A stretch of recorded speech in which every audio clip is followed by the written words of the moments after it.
네, 시청자 여러분 안녕하십니까? 오늘은 원자력 공학과 서울대 원자력공학과의 주한규 교수 모시고 이번 대통령의 나토 정상회의 참석 이후에 원전 산업의 변화와 전망 알아보도록 하겠습니다. 교수님 어서 오세요. 네. 자, 요번에 집단 안보 체제인 나토 정상회의에 참석해서 대통령이 독특한 행보를 좀 펼쳤다 이런 평가도 받고 있습니다.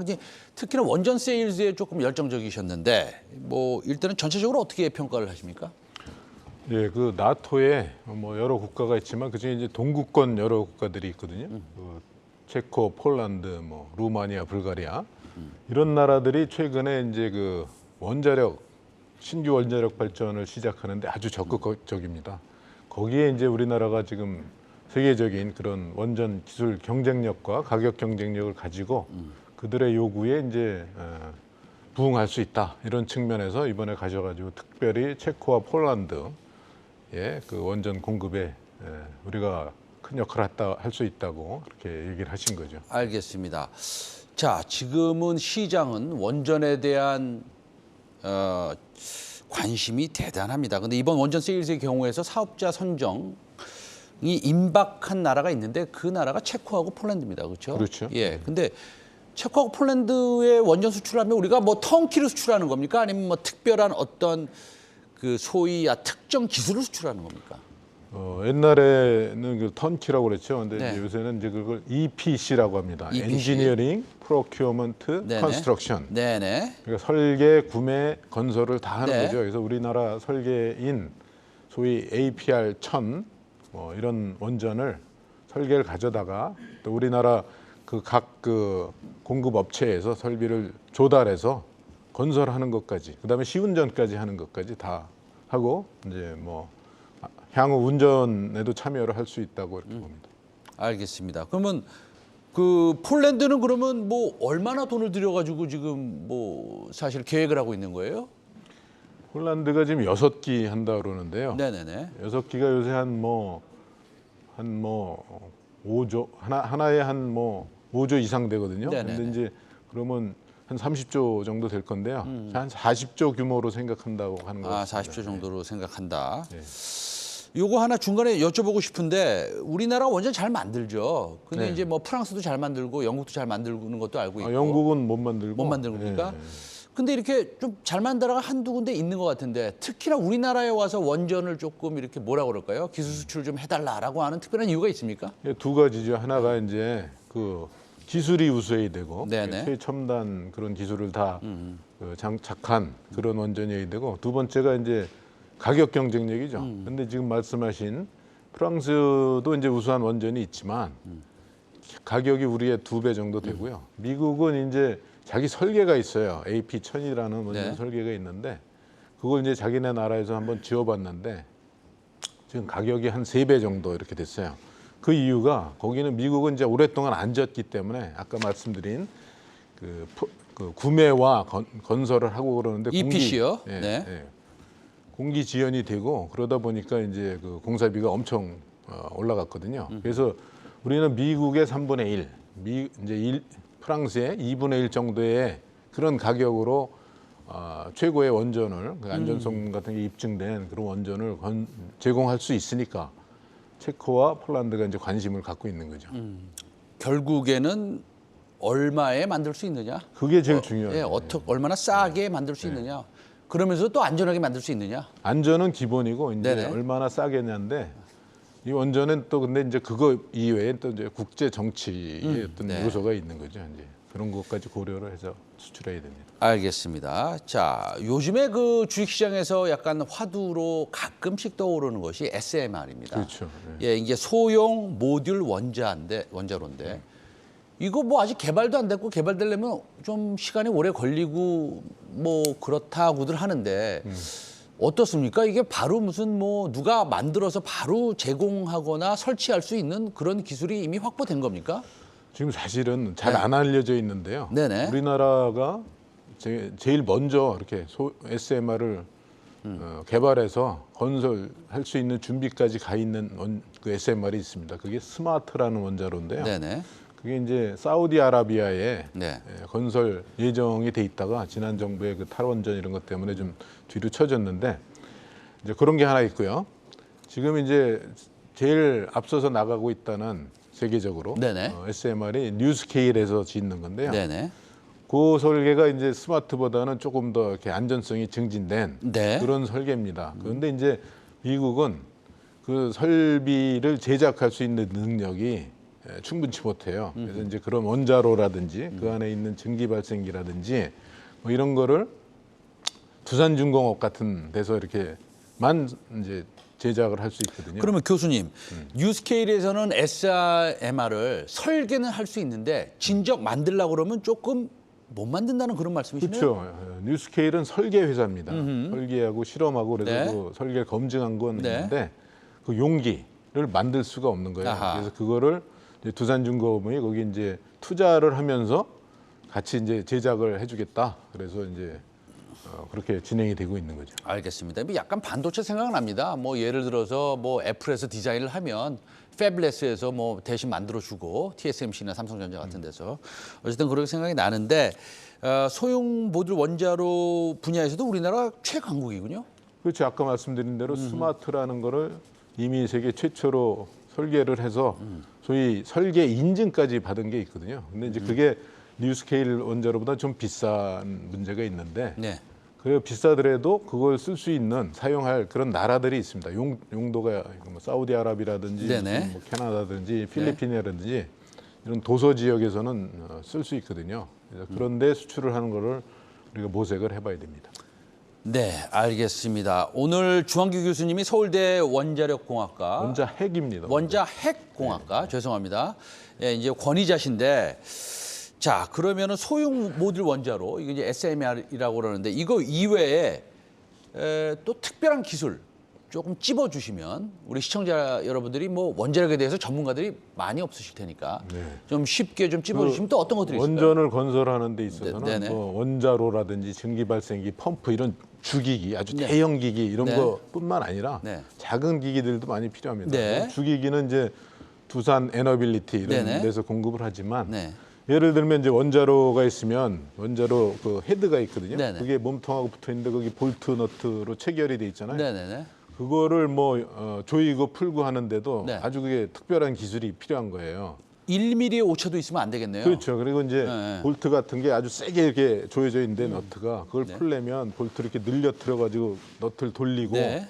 이런 기술을 이제 국내 기업들이 개발을 했는데 그게 이제 광주에 이제 뭐 무진기연이라는 그런 네. 중소기업이 아주 강소기업이죠. 네네. 그런 기업들이 있고 네. 또 이제 원전에 여러 가지 계측기기, 제어기기 이런 것들이 네네. 있는데 그게 뭐 우리 기술이라든지 네네. 우진이라든지 이런 계측하는 그런 중소기업들이 꽤 있습니다. 알겠습니다. 뭐 사실 저희는 늘 주가의 움직임으로 회사들 평가합니다. 근데 이제 원전 관련 학계 권위자 교수님 모시고 참 좋은 기술을 가진 원전 기업들을 지금 알아보고 있습니다. 그래서 두산 에너빌리티는 뭐 거의 다 이제 만드는 회사고요. 현대 엔지니어링 어떻습니까? 현대 엔지니어링이 이제 그 SMR 중에 네네. 가스로 냉각하는 아주 혁신적인 개념의 SMR이 있거든요. 네네. 그게 지금 캐나다에서 이제 그걸 실제로 건설하는 네네. 그런 프로젝트를 추진 중인데 역시 이것도 이제 그 사람들은 설계를 주로 하지 이제 구매와 건설 이런 능력, 엔지니어링 능력은 또 떨어지거든요. 그래서 이제 현대 엔지니어링이 USNC라는 설계 회사 네.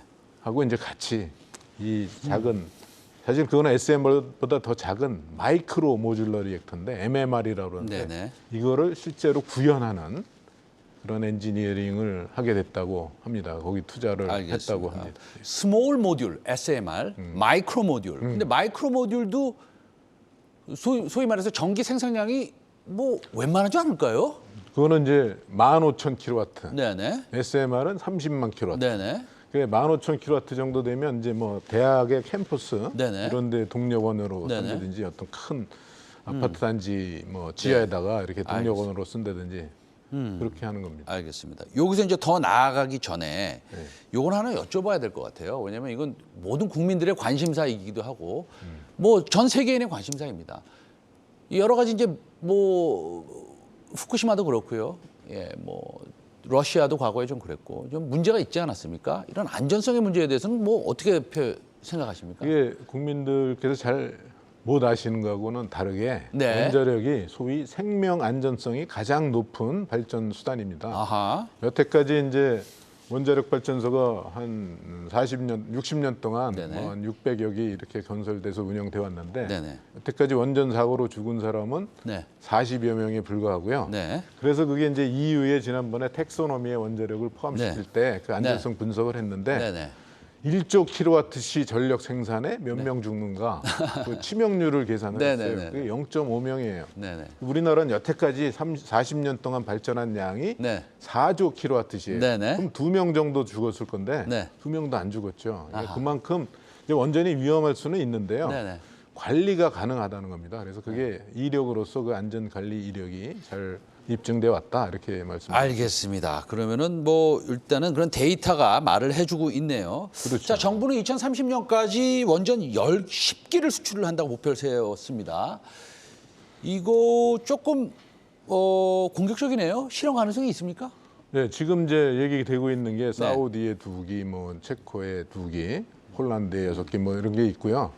그거 말고도 지금 이제 계약은 추진이 안 되고 있지만 미국이나 영국이나 이런 데 우리가 이제 원전을 수출할 수가 있습니다. 미국 시장도 우리가 노려볼 수 있는 중요한 시장 중에 하나가 되겠습니다. 영국이 아주 굉장히 적극적이고요. 그래서 그런 걸 고려하면 2030년까지 10기 수출한다는 건 큰 문제가 안 될 수 있습니다.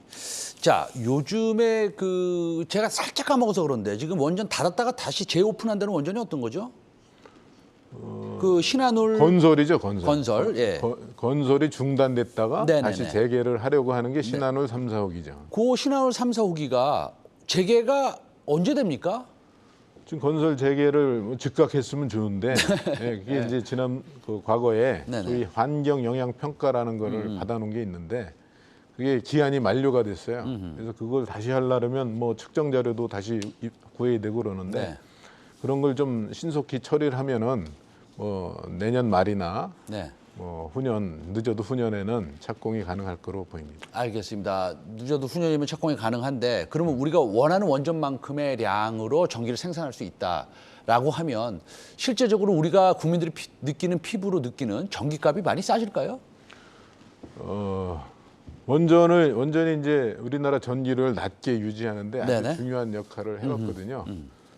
근데 이제 지난 5년 동안 원전의 그 소위 이용률이라는 게 과거에 비해서 과거에는 81.6%였는데 그게 71.5로 10% 포인트 줄면서 한 11조 원 정도의 그 발전 손실이 그러니까 발전 비용의 증가가 있었어요. 이제 그런 게 요금에 이제 영향을 당연히 미치게 될 텐데요. 물론 원자력이 만으로 싸게 요금을 유지할 수 있다 이렇게 얘기는 못해요. 결국은 이제 국제 가스값 이런 거에 영향을 받지만 그런 거에 영향을 덜 받게 하려면 소위 준국산 에너지라고 할 수 있는 원자력 비중을 충분히 늘리고 그 A용률도 충분히 높게 유지를 해야 됩니다. 그렇게 생각하시는군요. 자, 마지막 질문 드리겠습니다. 요거는 이제 우리 교수님께서 어떤 생각을 하시는지 저 개인적으로도 좀 궁금합니다. 자, 풍력, 태양광, 재생에너지에 대해서는 어떻게 생각하십니까? 우리나라는 일단 이제 태양광의 그 여건은 나쁘지 않은 편이에요. 근데 풍력 같은 경우에는 풍력은 풍력 발전량이 풍속의 세제곱에 비례를 하는데요. 우리나라는 이제 그 해안에서의 풍속 이런 게 예를 들면 초속 7m, 북해, 영국 이런 데는 9m. 그래서 9분의 7 그러면 한 20% 정도 줄은 것 같지만 그걸 세제곱을 하게 되면 반도 안 됩니다. 그래서 아하, 발전량이 그렇죠. 네. 같은 발전기를 갖다 놔도 반밖에 안 나와요. 그만큼 이제 영국은 바람이 세다고 그러더라고요. 북해 바람 세죠. 네. 그래서 이제 해상 풍력의 여건은 안 좋긴 한데 또 해상 풍력의 또 장점은 있어요. 태양광은 낮에만 이렇게 발전을 하잖아요. 네. 그런데 이거를 그러니까 상시 공급이 가능하게 하려면 소위 ESS라는 걸 가지고 네. 저장을 했다 밤에 네. 또 이렇게 네. 공급을 해야 되는데 네. 풍력은 그래도 밤에도 바람 불고 그러잖아요. 네. 그러니까 이 변동성은 있지만 가능성이 좀 낮은 거예요. 그래서 풍력도 뭐 이렇게 여건이 좋진 않지만 그런 관점에서는 풍력도 같이 해야 된다고 보고요. 원자력 하는 사람들이 이거 네. 재생에너지 하면 안 된다 이렇게 말하는 사람 하나도 없어요. 같이 가야 된다 그러는 네네. 거지.